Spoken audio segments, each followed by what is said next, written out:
Good evening, Mountaineer Nation, and welcome into the Mountaineer Effect right here on Geek Gorilla TV. I'm your host, Marcus Dean, alongside my good buddy Sam. My friend Sam, I tell you what, today and yesterday was Big 12 Media Days, and our Mountaineers, I'm sad to say, was picked to finish sixth in the conference.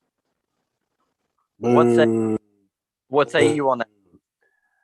Well, I think, I can see the rest of the Big 12 kind of not being sure what West Virginia is going to have because really, beyond what we've kind of broken down so far, we don't really know how it's going to play out. If we get the same Jared Dagey we had last year, we're going to have some problems. If the receivers keep their butterfingers, we're going to have some problems. So, I can kind of see that, but I think it's a little bit of a reach to put them that low in the Big 12. The writers are picking Oklahoma to win the Big 12 for the sixth consecutive year. I don't have any qualms with that. They have Iowa State after that. Then they have Texas, then Oklahoma State, then Kansas, then West Virginia, then Baylor, and Texas Tech and Kansas to round out the rest of the bunch. Well, the only qualms I have there is maybe Texas. They're bringing in a whole new coaching staff. Yeah. So, to think that they're going to be better than West Virginia, I think that's just Texas being Texas, little whiny little bitches that they are. And Kansas State, I don't see Kansas State being necessarily better than West Virginia. And honestly, if you were going to put somebody up there above West Virginia, I'd put Texas Tech in and put Kansas State out. So, I think maybe just the Big 12 is kind of up in the air this year from top to bottom, except for Oklahoma. I think Oklahoma's, that's probably going to be your national champion right there. But,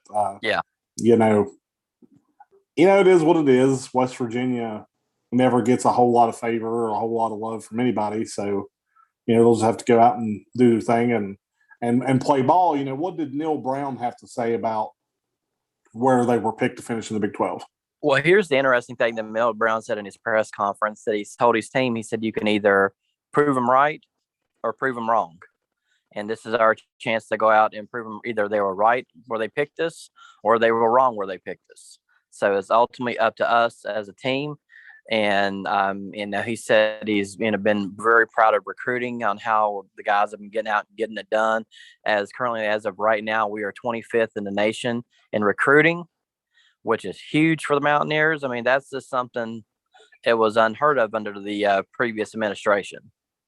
Well, that's probably one of the highest recruiting classes they probably ever had, I would imagine. So, you got to give Neil Brown big props for, in his third year, being able to bring in, the breaking the top 25 in recruiting classes. That is super impressive. And I've said this so many times, but he's proved other philosophies so wrong about how you recruit in the state of West Virginia. And I just look for it to get better and better and better. And he said if he had to pick someone from spring who had the best overall spring, and he said that's going to be Jared Dagey. Has developed so much in his spring, and he said he couldn't be more proud of the development that he's shown. Well, and we've talked a little bit about this too. Jared Dagey had a really good spring game. He looked really good. His passes looked really accurate. He looked good throwing to the boundary, which we've fussed at him for a year. So, I think the Neil Brown era is, off in full swing. I think, we're going to get an idea this year watching how he coaches this team, how good of a coach he actually is. And then next year when he starts getting his recruits in, I think the sky's going to be the limit for the Mountaineers. Exactly. And also he was saying that if you think about it, he said West Virginia is the only one of the schools in the country that plays 11 Power 5 teams on their schedule. Yeah, their schedule, really isn't a cupcake schedule. No. you got Long Island University, but then, you're filling your non-conference games with Maryland and Virginia Tech. I mean, Yeah. teams that are perennially, pretty good ball teams. So, I like that too. I'd rather them play teams like that. Let's play Alabama and, let's play Ohio State. Let's play Michigan. Let's play some of these teams that, always get all these accolades. Let's start getting them on the schedule and, getting some experience playing these big name schools, because that's kind of the next step is playing these schools and seeing where you really are. Starting next year, we add Pitt to the schedule, which is going to be. You should. Yeah, exactly. Exactly for that. But we're 50 days out. So if you got to think that 50 days is really, it's a lot closer than what it was. It's forever. That's forever, man. 50 days forever. Like at the end of the day, let's just play some ball. Let me break down some ball for you, because that's what I'm good at. Right. I'll handle the analytics of it, as you love the analytics. Fuck the analytics. I knew that was coming. Man, we did say in earlier podcasts earlier in the year or earlier in the summer, we did say 8-4. But as I look at this as a whole and what we, are seeing more, what came out of spring and what came out of, recruiting and so far. And do you still think 8-4 is the mark? I do. Tony Caridi, the way he broke it down, had him going like 7-5. The difference between him and us, and we did ours first. So, we had Maryland as a win, but we also talked about how Maryland, Virginia Tech are both kind of trap games. Virginia Tech is going to be throwing the kitchen sink at West Virginia. Right. So that's a real dangerous game. And Maryland, everybody's really high on Maryland beating West Virginia. I don't see it. Don't know why.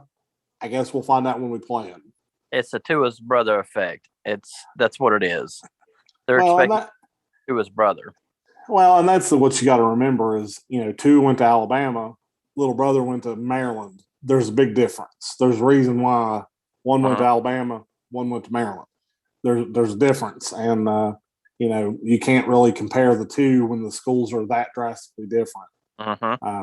But we'll see what happens. If we went 7-5, it wouldn't be the end of the world. We need to get above that 6-win mark. I will say that. I think. Yeah.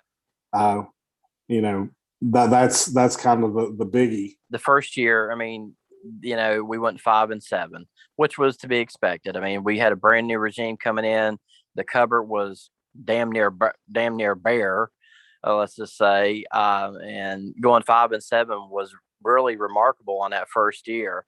I mean, no one really wants to have a losing season, but 5-7, it was what it was.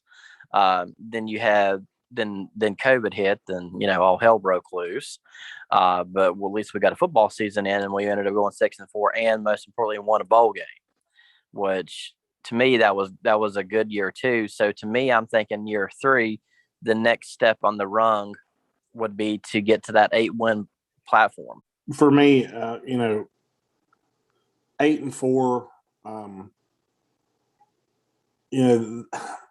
Dana was, as we've said before, Dana was a 4-loss coach. Yeah, guaranteed to lose four games a year. So that's what I want to get out of the mentality of is predicting we're going to lose 4 games. Now, realistically, with our schedule being what it is, that's what's going to happen. But I think as we move forward, we're going to have to give Neil Brown some credit, some coaching credit. And that's why I'm sticking at 8-4. I'm going to give him some coaching credit when it comes to Maryland. I'm going to give him a little coaching credit when it comes to certain teams in the Big 12. Because he's our guy. I feel like he's a better coach than a lot of guys in the Big 12, and that's going to have to start showing. Right, I agree. And and Neil Brown said in his press conference too. He said it's time to get to that next tier of the Big 12 instead of finishing, middle of the pack. Your next tier is to get to the top tier, which is your top 4 in the conference, which realistically right now your top 4 in the conference is Oklahoma, Iowa State, Oklahoma State, and Texas. I mean, you got to find a way to beat, one of those teams. To me, if I'm, grading the Big 12 right now, of course, I have Oklahoma, above everybody else. There's no, like we've said, Oklahoma, there's no way they don't win the Big 12 this year. But I'm thinking, you have your Iowa State, your Oklahoma State. That's going to be your battle for the who plays Oklahoma. I mean, those two teams are both well coached, and Iowa State has over 90% of their starters coming back. So they're going to be a power to deal with again. Well, and Oklahoma, and we've both said it. I think, we both kind of picked them. If they don't win a national championship this year, with what they've got returning, Spencer Rattler's already been touted as a Heisman Trophy favorite and as a number 1 overall pick in the draft. I mean, they're already chirping about that. So, if he is what they say he is, I mean, he's going to have to prove it. I don't know. For me, the jury's still out on him, but we'll just see. Oklahoma's got a reputation of turning out some pretty good quarterbacks.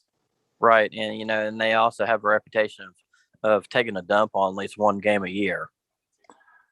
That's true, just like West Virginia. But if you think about, the whole, West Virginia as a whole last year, Neil Brown said this in his press conference, and there was actually a reporter asked him this. He said every game except for last year was, but one was within seven points. West Virginia had a year where they didn't get blowed out at all. And where you not now, that's something us West Virginia fans aren't used to. We're used to at least getting blowed out maybe once a year. Uh-huh. That is, that reflects on Neil Brown coaching. Uh-huh. All you can do is give your kids a chance, give them a chance to win the ball game. And Uh-huh. they either will or they won't. If you can keep them in it and give them a chance, eventually you find that player that steps up and leads your team to victory. And Right. Is that JERD? Maybe, maybe not. But, I think, another year of experience and, another year of good coaching, keeping them in all of these games, who knows what they could pick up, to be honest. Yeah. I mean, there could be, a win there. I mean, I think this year, especially with our home schedule being pretty, helping. I mean, we do get Texas at home, and we get Oklahoma State at home this year, and we get Iowa State at home this year. So we'll, there'll be some Mountaineer field magic in one of those three. If somehow we can find a way to, beat, one of those or two of those, that would be certainly amazing. Well, and that's the thing. Like I said, playing Texas at Mountaineer Field. I don't know how you pick Texas in that game. I just don't. Uh-huh. New quarterback, new coaching staff. West Virginia is a hard place to play. They're traveling halfway across the country. Uh-huh. They're going to have a hostile crowd with this no horns down crap. I mean, it's going to be a hostile crowd. I mean, right. They think that the fans won't be horns down. They're going to be wrong because it'll be all over the stadium, the shirts uh-huh. and everything you can imagine. So, And what did you think about that ruling and whether it came down that that's going to be an unsportsmanlike penalty if you do the horns down signal when you play Texas? The Big 12, how can I say this without being too super crude?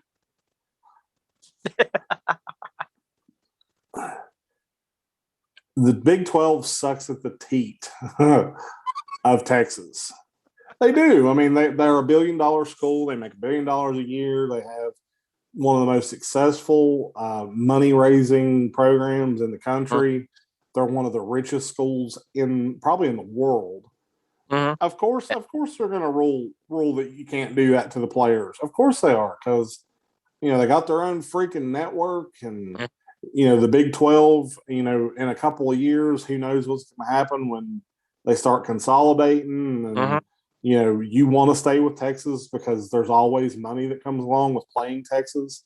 Right. I get it. Right.